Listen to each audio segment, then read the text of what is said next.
Imagina descobrir que você foi cancelado como padrinho do próprio irmão, e a única forma de participarem do casamento seria assistindo uma live pelo celular. Pois é exatamente isso que aconteceu comigo. Uma história real que vai te fazer questionar até onde vai o amor fraternal e quando orgulho vira egoísmo.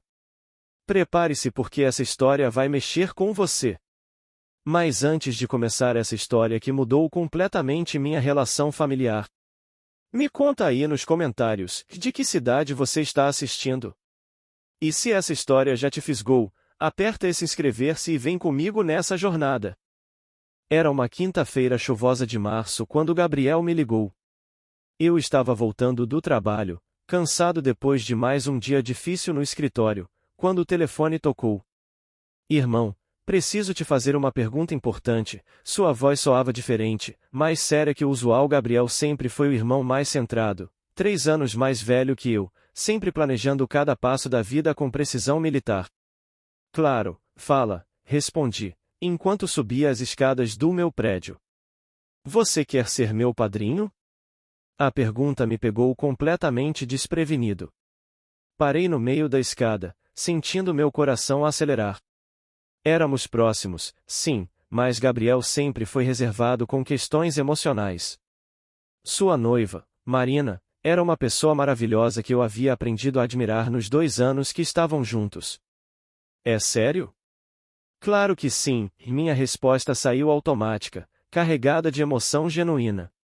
Durante os minutos seguintes, conversamos sobre os planos iniciais, a data prevista para outubro, o local que estavam considerando. Terminei a ligação me sentindo especial, escolhido, importante na vida do meu irmão de uma forma que nunca havia experimentado antes. Os meses que se seguiram foram uma montanha-russa de preparativos e expectativas. Gabriel, fiel ao seu perfil controlador, tinha planilhas para tudo, e orçamento, lista de convidados, cronograma detalhado dos meses anteriores ao casamento. Marina, por sua vez, sonhava com cada detalhe, desde a decoração das mesas até o tipo de flor do buquê. Eu me encontrava no meio dessas duas personalidades organizadas, tentando contribuir com sugestões que muitas vezes eram recebidas com educada resistência. Talvez seja melhor algo mais clássico, Gabriel respondia quando eu sugeria ideias mais criativas para a festa. É o que sempre funciona, completava, olhando para Marina em busca de confirmação. Comecei a perceber que meu papel como padrinho estava sendo moldado dentro de limites bem específicos que eu não havia ajudado a definir. Durante os fins de semana, quando nos encontrávamos para discutir detalhes, sentia uma tensão sutil no ar, como se minhas opiniões fossem toleradas mais do que verdadeiramente consideradas. Ainda assim, mantinha o otimismo, acreditando que no fim tudo se encaixaria perfeitamente. A primeira discussão séria aconteceu em junho, durante uma reunião para definir os detalhes da despedida de solteiro. Eu havia sugerido uma viagem de fim de semana para uma cidade próxima, com atividades diferentes do tradicional encontro em bares. Podemos fazer algo memorável, que realmente represente quem você é, argumentei, mostrando algumas opções que havia pesquisado. Gabriel ouviu tudo em silêncio, mas sua expressão ia ficando cada vez mais fechada. Não quero nada muito elaborado. Prefiro algo simples, com os amigos próximos, num lugar que conheço. Sua resposta foi seca, quase cortante. Mas Gabriel, é sua despedida de solteiro. Tem que ser especial, insisti, sem perceber que estava pisando em terreno perigoso. Especial para quem? Para você ou para mim? A pergunta veio carregada de um tom que eu nunca havia ouvido dele usar comigo. O silêncio que se seguiu foi constrangedor, quebrado apenas quando Marina sugeriu que conversássemos sobre isso depois. Saí daquele encontro com uma sensação estranha no estômago, como se algo fundamental tivesse se rompido entre nós sem que eu entendesse exatamente o que. Durante julho e agosto, nossos encontros se tornaram progressivamente mais tensos e formais. Gabriel começou a me comunicar as decisões já tomadas, em vez de me incluir no processo de tomada de decisão. Decidimos que a cerimônia será às 16 horas, ou a escolhemos o buffet do hotel mesmo, frases que começavam sempre com a decidimos, deixando claro que eu não fazia parte desse a nós. Minhas tentativas de participar mais ativamente eram recebidas com educada resistência ou simplesmente ignoradas. Comecei a notar que Marina me olhava com uma expressão que oscilava entre pena e desconforto, como se soubesse de algo que eu ainda não havia percebido. Em uma das últimas reuniões de que participei, sugeri algumas mudanças no cronograma da cerimônia para torná-la mais fluida. Gabriel me ouviu até o final, agradeceu pela sugestão e disse que consideraria. Uma semana depois, soube por minha mãe que eles haviam decidido manter tudo exatamente como estava. Foi quando comecei a suspeitar que meu papel como padrinho era mais simbólico do que real, mais uma formalidade familiar do que uma escolha verdadeira. O telefonema veio numa terça-feira de setembro, às 19h30. Eu estava preparando o jantar quando o telefone tocou. Gabriel falou meu nome com uma hesitação que eu nunca havia ouvido antes. Preciso conversar com você sobre uma coisa importante. Suas palavras vieram devagar, como se ele estivesse escolhendo cada uma cuidadosamente. Meu primeiro pensamento foi que talvez quisessem adiar o casamento ou que havia acontecido alguma emergência familiar. Claro, pode falar, respondi, desligando o fogão e me preparando para o pior. Olha, isso é muito difícil para mim, mas Marina e eu decidimos fazer algumas mudanças no casamento. A pausa que se seguiu pareceu durar uma eternidade. Que tipo de mudanças? Perguntei, já sentindo meu estômago se contraindo. Decidimos que seria melhor ter apenas a madrinha da Marina como representante oficial. Para manter o equilíbrio estético da cerimônia, sabe? As palavras saíram atropeladas, como se ele quisesse se livrar delas o mais rápido possível. Por um momento, não consegui processar o que estava ouvindo. Você está me tirando do casamento? Perguntei, minha voz saindo mais aguda do que eu gostaria. Não é assim, Gabriel se apressou em responder. Você continua sendo meu irmão, continua sendo importante. É só que, a Marina tem uma visão específica para a cerimônia, e achamos que seria mais harmônico dessa forma. Cada palavra soava como uma desculpa mal ensaiada, cheia de contradições. Gabriel, eu sou seu irmão. Fui eu que você escolheu. O que realmente aconteceu? Minha pergunta veio carregada de uma tristeza que eu não conseguia esconder. Houve uma longa pausa antes dele responder. Olha, talvez nossas ideias sobre como as coisas deveriam ser sejam muito diferentes. Talvez eu tenha percebido que preciso de alguém que entenda melhor o que eu quero para este dia. A honestidade brutal de suas palavras me atingiu como um tapa. E você acha que eu não entendo o que você quer? Não é isso, é que... Ele parou de falar, e eu percebi que não haveria uma explicação satisfatória. Qualquer coisa que ele dissesse a partir dali só tornaria tudo pior. Tudo bem, disse finalmente, tentando manter minha dignidade intacta. É sua decisão. Desliguei o telefone antes que ele pudesse dizer mais alguma coisa, e fiquei ali parado na cozinha, tentando processar o que havia acabado de acontecer. 2 dias se passaram em um silêncio pesado antes que Gabriel mandasse uma mensagem de texto. Era um texto longo, cheio de justificativas e tentativas de suavizar o que havia acontecido. A parte que mais me marcou foi o final, sei que deve estar chateado, e eu entendo. Por isso, pensei numa forma de você ainda fazer parte do nosso dia especial. Vamos transmitir a cerimônia ao vivo pelo Facebook e YouTube. Você pode assistir de casa, em tempo real, e se sentir presente conosco. Até dá para comentar durante a transmissão. Ler aquelas palavras me fez sentir uma mistura de raiva e descrença. Era como se ele estivesse oferecendo migalhas depois de ter jogado o pão inteiro no lixo. Como ele podia realmente acreditar que assistir pela tela do computador seria remotamente parecido com estar lá? Era como convidar alguém para jantar e depois sugerir que a pessoa ficasse do lado de fora da janela assistindo os outros comerem. Fiquei uma semana inteira sem responder a mensagem, oscilando entre vontade de escrever algo ácido de volta ou simplesmente ignorar completamente. Minha mãe ligou 3 vezes nesse período, claramente tentando fazer o papel de mediadora, repetindo que Gabriel estava nervoso e que eu deveria compreender. Filho, você conhece seu irmão. Ele sempre foi ansioso com mudanças importantes, minha mãe disse durante uma de nossas conversas. Talvez ele só esteja tentando fazer tudo perfeito demais. Eu escutei pacientemente suas tentativas de explicar o inexplicável, mas no fundo sabia que ela também não entendia completamente o que havia acontecido. Mãe, ele me tirou do próprio casamento dele.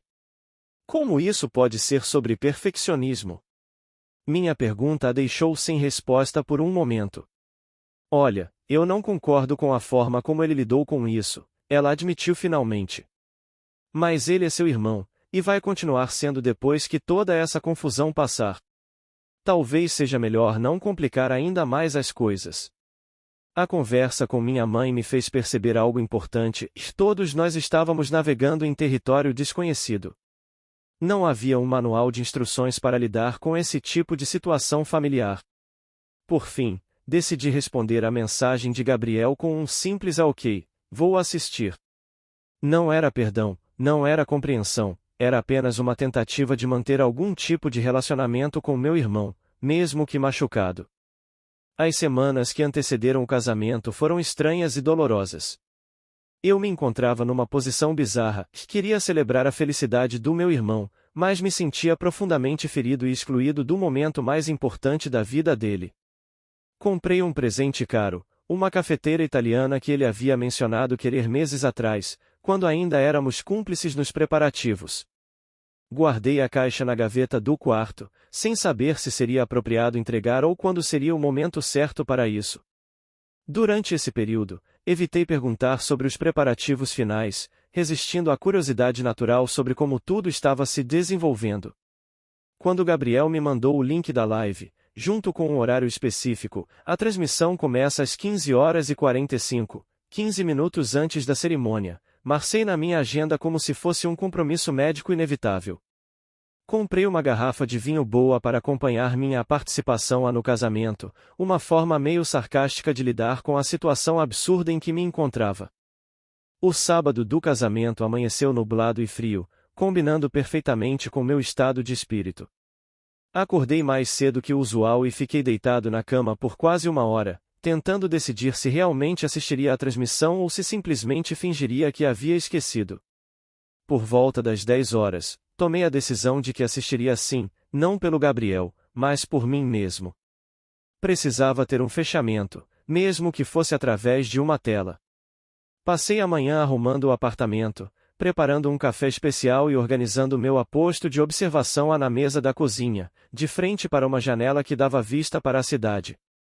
A ironia não me escapou, e enquanto Gabriel se preparava cercado de amigos e familiares, eu estava organizando minha solidão de forma meticulosa. Às 15h30, abri o notebook, testei a conexão de internet e acessei o link que ele havia mandado.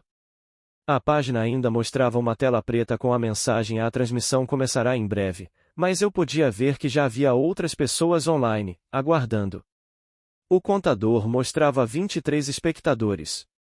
Eu era apenas mais um número numa lista de pessoas assistindo a vida do meu irmão de longe. Às 15h45 em ponto, a tela ganhou vida mostrando o interior da igreja já decorada e cheia de convidados. A qualidade da imagem era boa, e eu podia reconhecer rostos familiares espalhados pelos bancos, tios, primos, amigos de família que eu cumprimentaria se estivesse lá. A câmera estava posicionada no fundo da igreja, oferecendo uma visão geral de tudo, mas ao mesmo tempo me mantendo à distância de detalhes mais íntimos.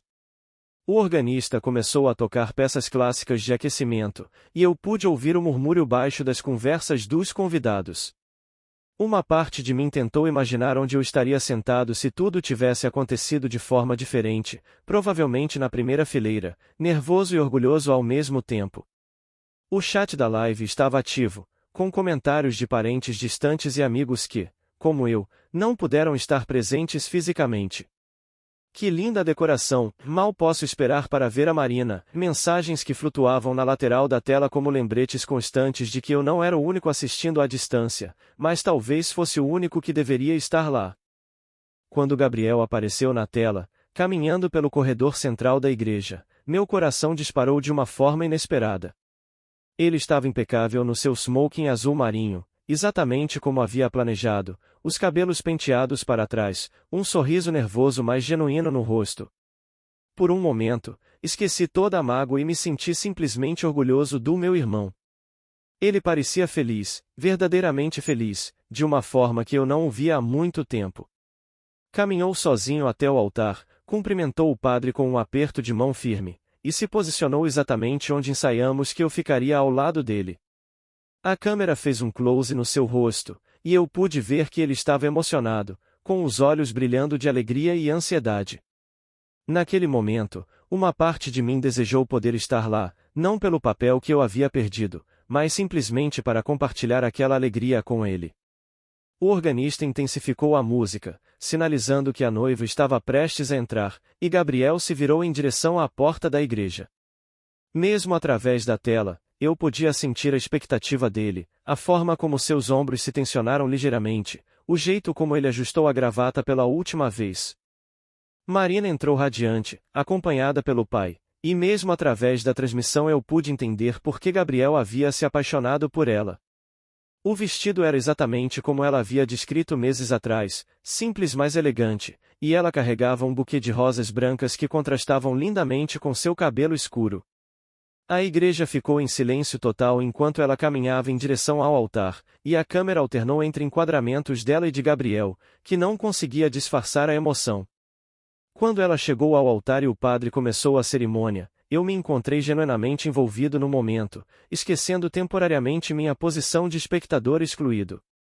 Os votos foram tocantes e pessoais, cheios de referências a momentos que eu havia presenciado quando eles ainda me incluíam em suas vidas. Durante a troca de alianças, percebi lágrimas nos meus olhos, não apenas de tristeza pelo que eu havia perdido, mas também de alegria por vê-los tão felizes juntos. Quando o padre perguntou se havia alguma objeção, por um segundo absurdo eu me imaginei gritando através da tela, não para impedir o casamento, mas para gritar que eu deveria estar lá. Mas fiquei em silêncio, assistindo enquanto eles se beijaram e a igreja explodiu em aplausos que eu não podia acompanhar. A transmissão terminou abruptamente logo após o beijo, com uma mensagem automática agradecendo a audiência e informando que a festa continuaria em local privado.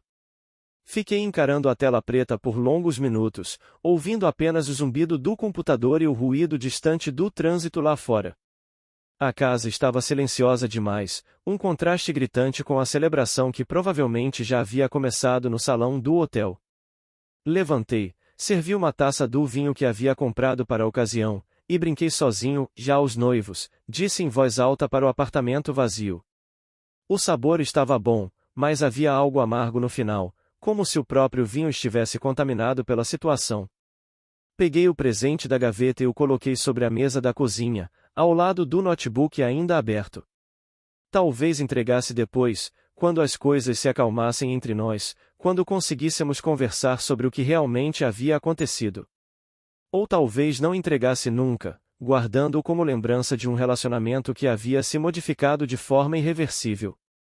Naquele momento, sozinho no meu apartamento, comecei a entender que às vezes o amor entre irmãos não é suficiente para superar diferenças fundamentais sobre expectativas e valores. Nas semanas que se seguiram ao casamento, refleti muito sobre toda a situação. Gabriel precisava de seu dia perfeito, controlado, previsível, exatamente dentro dos padrões que ele havia estabelecido para sua vida. Talvez eu representasse muito caos para esse momento tão importante, muita imprevisibilidade numa equação que ele queria resolver de forma limpa e simples. Não concordava com a forma como ele havia lidado comigo, achava que poderia ter sido mais honesto desde o início sobre suas expectativas, mas podia pelo menos tentar entender a pressão que ele deve ter sentido para fazer tudo a perfeito. Um mês depois do casamento, Gabriel me ligou. Sua voz soava diferente, mais madura, como se a experiência de se casar tivesse mudado algo fundamental nele. Senti sua falta lá, ele disse, sem mais explicações sobre o que havia acontecido. Eu sei, respondi simplesmente, porque realmente sabia. Conversamos por quase uma hora sobre coisas bobas, e a lua de mel no Chile, os presentes que receberam, os planos de reformar o apartamento. Ele não pediu desculpas explicitamente, e eu não cobrei. Às vezes, irmãos magoam uns aos outros sem querer, ou querendo, e às vezes o perdão vem antes da compreensão total. Quando desliguei, peguei o presente que ainda estava na mesa da cozinha e decidi que o levaria na próxima visita. Afinal, família é família, mesmo quando dói, mesmo quando decepcionamos uns aos outros. E quem sabe, talvez no próximo grande momento de nossas vidas, quando eles tiverem filhos, quando eu me casar, quando nossos pais ficarem mais velhos, possamos estar lado a lado novamente, tendo aprendido algo valioso sobre os limites e as possibilidades do amor fraternal. 6 meses após o casamento, Marina estava grávida. A notícia chegou através de uma mensagem no grupo da família, uma foto do ultrassom com a legenda "Novidades chegando em julho". Todos responderam com emojis de coração e parabenizações, e eu fiz o mesmo, genuinamente feliz por eles. 2 semanas depois, Gabriel apareceu na minha porta sem avisar, algo completamente fora do padrão dele. "Podemos conversar?", perguntou, e pela primeira vez em muito tempo, sua voz carregava uma vulnerabilidade que eu reconhecia da nossa infância. Sentamos na varanda do meu apartamento, bebendo café e observando o movimento da rua. "Vou ser pai", ele disse, como se ainda estivesse processando a informação. E continuo pensando no nosso pai, em como ele sempre dizia que família era tudo o que a gente tinha de verdade no mundo. Ficamos em silêncio por alguns minutos antes que ele continuasse. "Eu estraguei tudo no meu casamento. Estraguei nossa relação por causa do meu perfeccionismo idiota." Finalmente, as palavras que eu havia esperado ouvir, mas que não faziam mais diferença naquele momento. "Gabriel", comecei, mas ele me interrompeu. "Deixe eu terminar. Quero que você seja padrinho do meu filho. Do nosso filho. E desta vez, quero que você seja exatamente quem você é, com suas ideias malucas, suas sugestões diferentes, sua forma única de ver as coisas." Porque percebi que foi exatamente isso que tornou nossa infância especial. Olhei para meu irmão, este homem que em poucos meses seria pai, que havia aprendido alguma coisa importante sobre o que realmente importava na vida. "Claro", respondi, "mas só se você prometer que vou poder dar sugestões sobre a decoração do chá de bebê." Ele riu, a primeira risada genuína que trocávamos em quase um ano. "Pode até sugerir nome, se quiser." Naquele momento, sentados na varanda conversando sobre o futuro, percebi que algumas feridas realmente se curam com o tempo, e que às vezes precisamos perder algo para entender seu verdadeiro valor. A família não é perfeita, nem sempre harmoniosa, mas quando funciona de verdade, é capaz de sobreviver aos nossos piores momentos e emergir ainda mais forte do outro lado.